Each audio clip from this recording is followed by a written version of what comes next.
Hi there my friends, magandang araw po sa inyong lahat mga kahabi sa buong Pilipinas at sa buong mundo.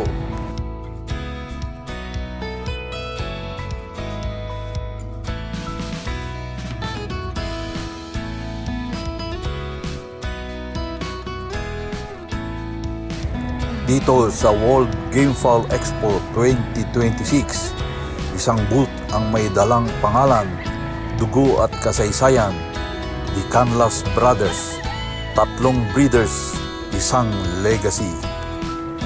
Sa mundo ng gamefowl breeding, maraming kilalang pangalan pero may isang apelyido na consistent na nagbibigay respeto, Canlas.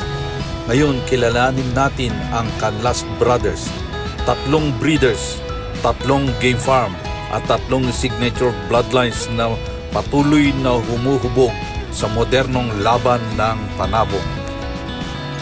Una, Billy Canlas ng BBC Game Farm. Si Billy ay kilala sa disiplina at consistency sa breeding. Ang mga panabong ng BBC Game Farm ay may lakas, talino at tamang timing sa laban. Ang kanyang signature bloodline ay balanse sa bilis at cutting ability, kaya pinagkakatiwalaan ng maraming breeders at cockers. Sa BBC, hindi lang panabong ang pinapalaki, panalo ang hinuhubog.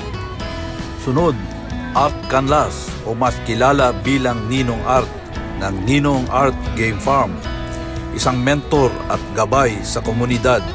Ang kanyang bloodline ay kilala sa ring IQ, tibay at kontrol sa galaw.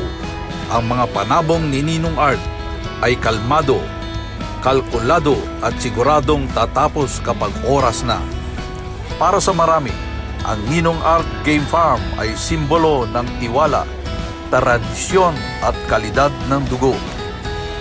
Ang pangatlo at panghuli, Demil Canlas ng Demil Canocma TV Game Farm. Isang modernong breeder. Pinaghalo ni Demil ang traditional breeding at modern conditioning.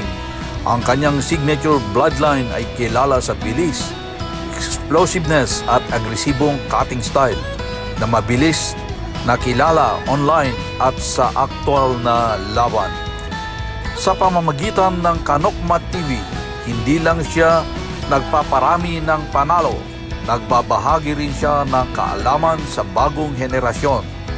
Tatlong magkakapatid, tatlong estilo, isang pamana. Ang Canlas Brothers ay patunay na ang tunay na husay sa breeding ay nasa kaalaman, dedikasyon at respeto sa bloodline. Mula BBC Game Farm hanggang Ninong Art Game Farm at Demil Canocma TV Game Farm, ang pangalang Canlas ay patuloy na bumubuo ng legacy sa mundo ng gamefowl. Hanggang sa muli mga kaibigan. Adios.